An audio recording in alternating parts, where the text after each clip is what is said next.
Halo, sekarang kita kembali lagi ke tema Ausbildung episode kedua. Cile.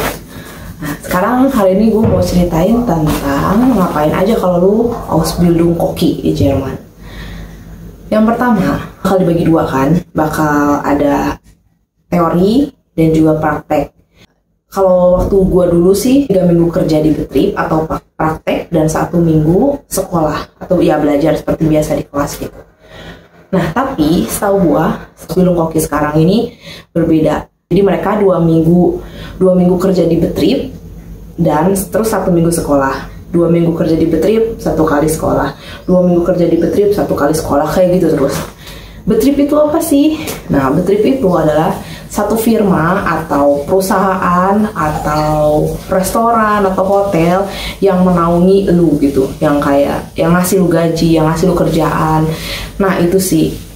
Itu namanya Betrieb. Nah, terus apa yang dilakuin waktu lu sekolah? Pelajarannya apa aja? Pelajarannya waktu zaman gua sih ini tahun 2015 sampai 2018. Tahun 2015 sampai 2018 pelajarannya ada 4. English, tapi Englishnya juga untuk yang Fachbegriff, maksudnya kayak bahasa-bahasa yang dibutuhin buat pekerjaan lu, buat koki gitu, kayak misalnya sayuran, terus misalnya kalau ngomong ke guest atau ke kunde gitu-gitu. Sebenarnya bahasa Inggrisnya gampang banget, beneran. Orang Jerman tuh nggak terlalu bisa bahasa Inggris, jadi karena kita di Indonesia dasarnya udah dari SD bahkan dari TK udah belajar bahasa Inggris, jadi buat gue bahasa Inggrisnya gampang banget. Itu aja gue waktu itu dapatnya nilainya 1. Maksudnya di sini dan di sini sistem penilaiannya beda, 1 sampai 6 paling jelek, 1 paling bagus. Jadi gue dulu pelajaran bahasa Inggris dapatnya 1 ya, tentu aja karena menurut gue bahasa Inggrisnya gampang banget, tapi buat orang Jerman itu susah gitu. Terus habis itu ada pelajaran matematikanya juga tentang perkokian, kayak tentang misalnya suatu sayur harus berapa kilogram dengan geste segini banyak. Terus misalnya ada satu ruangan buat Veranstaltung gitu, misalnya orangnya ada 2000 orang, kursi yang dibutuhin berapa meter jarak dari pramusaji sampai dengan kursi dan geste, berapa meter jarak yang dibutuhkan, jadinya berapa besar ruangan yang lu butuhin gitu-gitu. Kebanyakan tentang gitu-gitu. Terus habis mate apa lagi ya? Oh, mate juga disebutnya bukan mate di sini. Di Koki Ausbildung ini di kelas itu namanya WAW, Warenwirtschaft. Yang dipelajarin makanya tentang bahan atau barang-barang, dan Wirtschaft itu ya keuangan gitu, keuangan tentang ya gitulah, bayar-bayaran terus tip gitu-gitu. Terus habis itu apalagi TEG, ada TEG atau teknologi. Itu belajar hampir kayak kimia plus biologi plus pengetahuan dasar lu tentang makanan gitu. Jadi kayak belajar tentang gizi, belajar tentang makanan ini mengandung apa, terus kayak makanan itu dari ke tubuh masuknya gimana, terus ada zat-zat kimia apa aja yang ada di makanan ini, zat apa yang nggak boleh dimakan dimakan manusia misalnya, kayak gitu-gitu. Itu yang dipelajarin dari TEG. Satu lagi di Viso itu belajar, Viso itu singkatan dari apa ya, pokoknya tentang politik itu, gue lupa apa kepanjangannya, pokoknya tentang politik gitu. Nah di situ belajar tentang semua regel yang ada di Jerman, kayak misalnya lu ditampar sama geste gitu, contohnya itu yang schlimmsten Fall gitu, misalnya lu ditampar sama geste, lu harus ngelapor kemana, contohnya gitu. Atau enggak misalnya jam kerja misalnya lebih setiap hari, lu kerja harusnya 8 jam jadi 10 jam, lu hak apa yang lu punya, hak dan kewajiban apa yang harus lu lakuin, gitu-gitulah. Pokoknya hampir semua regel di Jerman kita pelajari di Viso gitu. Terus habis itu dan jam praktek, ada juga jam pelajaran dasar gitu. Di sekolah juga ada pelajaran masak seminggu 1 kali, 1 hari, tapi 1 hari full, jadi lu masak doang kayak di kantinnya mereka, tapi sekalian kayak belajar praktek gitu. Nah di situ diajarin biasanya kayak cara filet ikan, cara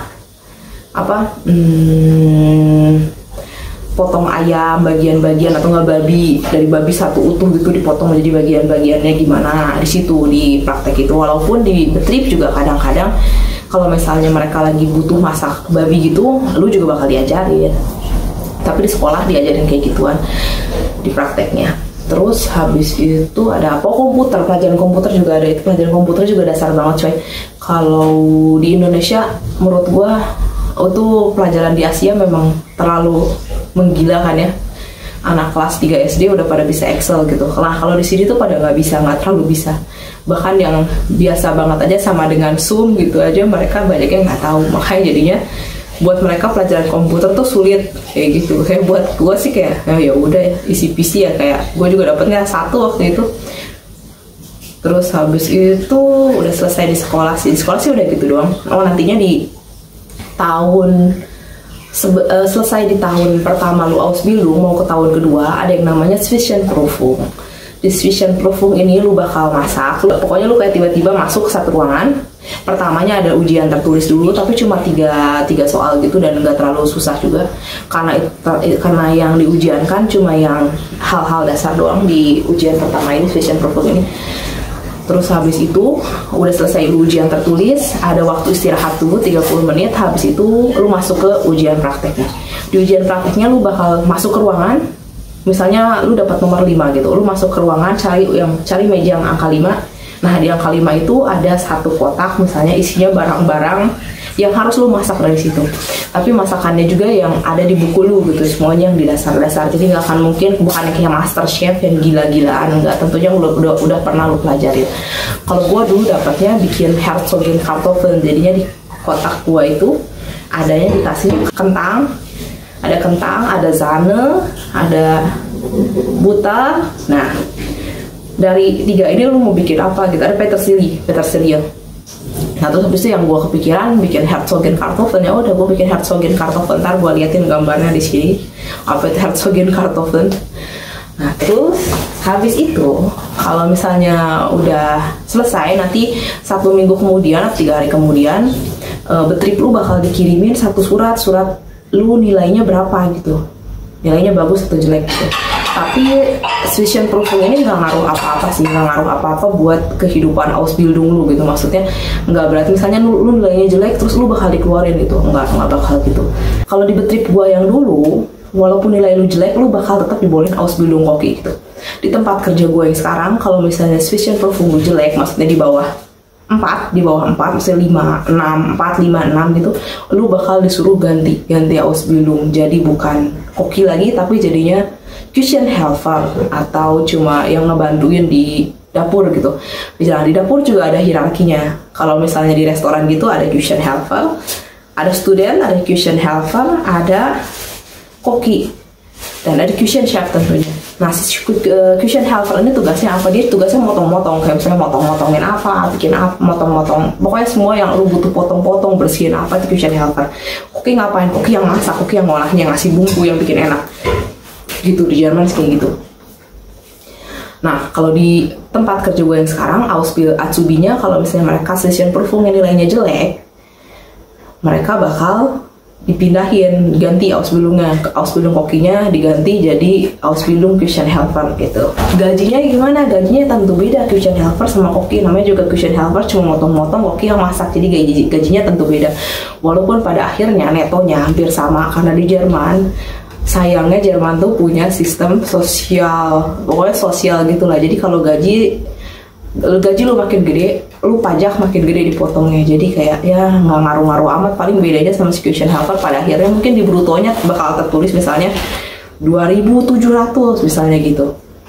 Lu sebagai koki, terus sebagai Küchenhelfer 2.200 gitu misalnya. Tapi pada akhirnya yang nyampe ke tangan lo di netonya misalnya paling Küchenhelfer 1.250, terus kokinya 1.300 gitu doang bedanya. Kadang-kadang emang menyebalkan, tapi begitulah adanya di Jerman. Nah, udah lanjut habis itu setelah Zwischenprüfung ya udah kerja biasa lagi di Betrip, sekolah lagi seperti biasa sampai pada akhirnya ada yang namanya Abschlussprüfung. Apa itu Abschlussprüfung? Itu kayak ujian terakhir gitu. Nah, di Abschlussprüfung ini lebih menegangkan karena lu harus bikin Dreigänge menu di mana lu dikasih barang-barang, apa maksudnya bahan-bahan yang dibutuhin 1 bulan sebelum tanggal lu praktek itu. Jadi ntar lu bakal dikirimin lewat pos gitu, lu dapat barang apa aja. Gue waktu itu dapatnya ayam, kalau nggak salah babi, aduh ya ampun gue lupa. Ntar gue liatin gambarnya di sini. Nah di sini itu yang gue bikin dari waktu lagi Abschlussprüfung. Itu juga gue dapet nilai nggak bagus-bagus amat. Gue dapatnya kalau nggak salah nilainya 3 doang ya, dapatnya 3. Tapi lulus, 3 itu lulus. Nah terus habis itu gue juga mau ceritain kalau di Betrip ngapain aja. Kalau di Betrip gue yang dulu, yang sebelum ini di hotel gede gitu, mereka event hotel, jadi banyak banget eventnya. Biasanya di erstes Lehrjahr atau tahun pertama lu jadi Azubi, biasanya lu bakal masuk ke Frühstück, bagian Frühstück. Terus di zweites Lehrjahr atau tahun kedua lu bakal masuk ke bagian buffet. Jadi lu nyiapin salad, terus kayak bantuinnya ngaduk-ngaduk gitu, bikin sup gitu. Dan di drittes Lehrjahr lu bakal masuk ke à la carte. Karena di hotel gue waktu itu ada à la carte-nya cuma setiap abend gitu, setiap malam. Sementara buffet dari pagi, dari siang sampai malam buat makan siang dan makan malam. Makanya rata-rata kalau yang zweites, kalau misalnya anaknya juga agak kurang, nggak terlalu pintar, biasanya mereka walaupun udah di drittes juga tetap aja masih di buffet gitu. Nah, terus apa aja yang dimasak di Jerman? Kan pasti pada pengen tahu kan apa aja yang dimasak di Jerman. Kalau yang dimasak di Jerman itu rata-rata makanan Jerman kalau gue di hotel. Di hotel tuh makanan Jerman tentunya. Kalau karena gue hotelnya hotel biasa gitu. Kalau misalnya lu daftarnya ke hotel yang agak ke Arab-Araban atau ke Turkian, ya mungkin makanannya makanan halal, gue nggak pernah tahu. Terus tapi kalau yang tempat gue sih makanannya makanan Jerman biasa ya. Yang kita bikin apa aja, salad. Terus lu jangan pernah pikir salad di sini maksudnya cuma daun-daunan dikasih cuka, dikasih tomat sama gurke, apa itu gurke? Timun gitu. Enggak, di sini beda banget. Gue pertama kali Ausbildung juga gue mikirnya ada di pikiran gue salad tuh bakal kayak gitu. Salad itu ya selalu ada cukanya, entweder rasanya asem banget atau enggak ya ada mayonya gitu, kayak di Hoka-Hoka Bento gitu kan. Tapi enggak, di sini apapun jadi salad. Pokoknya yang diservirnya dingin itu berarti salad. Kayak misalnya lu punya sisa nasi di mana? Sisa nasi di hotel gitu, ada hotel bekas buffet, ada sisa nasinya. Maksudnya bukan dari guest sisa gitu. Maksudnya kan kadang udah nyiapin buat 1000 orang walaupun 800 orang, siapa tahu mana-mana. Nah, misalnya ada sisa udang dari 100 dari yang gak kepake itu. Nah, dari yang gak kepake itu biasanya kita bikin salad, namanya rice salad gitu. Apa aja isi saladnya? Nasi, ada paprikanya, misalnya mau ditambahin feta cheese, mau ditambahin apa lagi? Petersilie, mau ditambahin tomat mak. Itu kayak pokoknya pada akhirnya warnanya berbeda, terus begitu dimakan walaupun dingin-dingin tetap enak. Itu namanya salad. Ada sisa daging, misalnya daging yang nggak kepake, lu pakai buat salad juga, jadinya apa, flash salad. Misalnya ada sisa kentang dari buffet nggak kepake, akhirnya jadi apa, kartoffelsalat. Ada sisa noodle nggak kepake, jadi noodle salad. Nah, jadinya semua itu dinamakan salad. Mungkin buat orang Indonesia bakal nggak terlalu ngeh gitu pada pertamanya, apaan, kenapa kayak gini namanya salad. Gue juga kayak gitu waktu dulu pertama kali gue suruh bikin salad, gue juga bikin saladnya asam banget karena gue nggak pernah tahu apa itu salad. Di pikiran gue, pikir di otak Indonesia gue, salad itu adalah sesuatu yang sedaun-daunan dan rasanya asam pakai cuka. Itu yang ada di pikiran gue, tapi sekarang ya udah biasa. Terus habis itu, oh ya kalau di Betrip gue yang sekarang, Azubinya erstes Lehrjahr, biasanya mereka di kalte Küche atau nggak dibikin yang salad-salad itu. Zweites Lehrjahr bikin supe biasanya, supe-supean. Nanti yang drittes Lehrjahr mereka bakal bantu di warme Küche atau yang masak-masak gitu.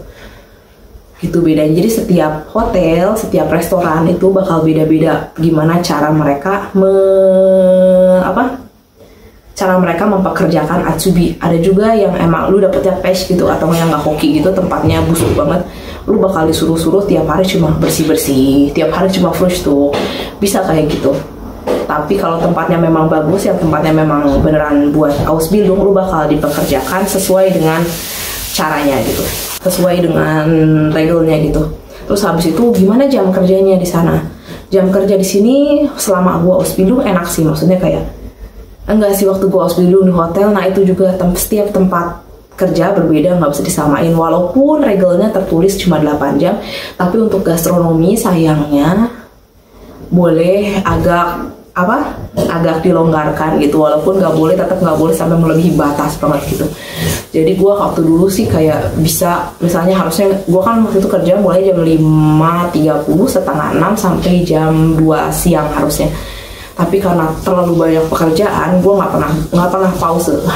Seharusnya dalam regel di Jerman itu 8 jam kerja, 30 menit pause, harus kayak gitu. Tapi gue kerja sampai jam 2 nggak ada pause sama sekali. Bukan nggak ada, tapi nggak bisa bikin pause karena entweder gue pause tapi kerjaan gue nggak beres dan akhirnya gue kena marah, atau enggak gue ya udah tulis aja gitu, yang penting gue beres dan habis itu cepat pulang ke rumah. Terus habis itu juga karena gue waktu itu event hotel, jadinya banyak banget eventnya. Akhirnya kadang waktu udah jam pulang gue tetap harus ngebantuin dulu yang buffet karena belum beres, kayak gitu terus-terusan misalnya. Atau enggak, kalau di tempat kerja yang gue yang sekarang kerja di restoran gitu kan, tempat kerja gue yang sekarang lebih tertata, lebih jelas waktunya. Mereka juga itu jelas waktunya, jadi Dienstplan atau enggak jadwal kerja itu bakal keluar setiap minggu bakal ada keluar baru buat minggu depannya. Setiap hari Jumat keluar baru lagi buat minggu depannya, kayak gitu. Nah di tempat kerja gue yang sekarang lebih enak. Acubinya juga misalnya pulang jam 15 ya mereka pulang jam 15 gitu. Lu pokoknya nggak ada Überstunden gitu, kecuali emang lu ditulisin di Dienstplan lu harus Überstunden hari itu. Tapi kalau enggak ya udah lu bisa pulang, itu enaknya. Tapi setiap perusahaan, setiap restoran, setiap hotel itu tuh beda-beda. Makanya tuh ada yang dapat PES, ada yang dapatnya hoki. Kalau emang yang hoki ya mereka bakal ngikutin jam kerja sesuai regel. Tapi kalau emang yang PES kayak tempat gue yang dulu, yang sebelumnya, wah itu sih gila-gilaan ya. Jadi lu jadi acubi sana banting tulang gila. Berat banget kerjanya, sumpah. Berat banget kerjanya, capek banget. Jadinya kayak wah gila sih itu. Gue pulang kadang udah tepar, udah nggak bisa ngapa-ngapain lagi. Terus habis itu nggak setiap weekend libur juga kan kalau di hotel. Hotel tuh bukanya Senin sampai Minggu. Jadi kadang satu minggu lu cuma libur 1 hari kalau lagi banyak event. Kadang liburnya nggak Sabtu Minggu gitu kan, yang bikin nggak enak ya kadang. Ya untungnya kalau tempat kerja gue yang sekarang karena dia setiap Sabtu Minggu tutup, jadinya gue weekend atau weekend juga ikutan libur gitu. Enaknya gitu. Makanya cari kerja harus yang sesuai sih, harus yang enak juga. Tapi buat Ausbildung sih, apalagi lu Ausländer atau dari Indonesia, nggak usah pilih-pilih. Yang penting dapat tempat dulu. Ntar kalau udah lulus cari kerja, baru cari kerja yang enak buat lu gitu. Terus apalagi ya? Ya udah sih kayaknya gitu aja buat gaji dan lain-lain. Ntar gue bakal ceritain lagi di vlog yang lain. Udah gitu aja, di vlog yang lain. Ya udah gitu aja. Dadah.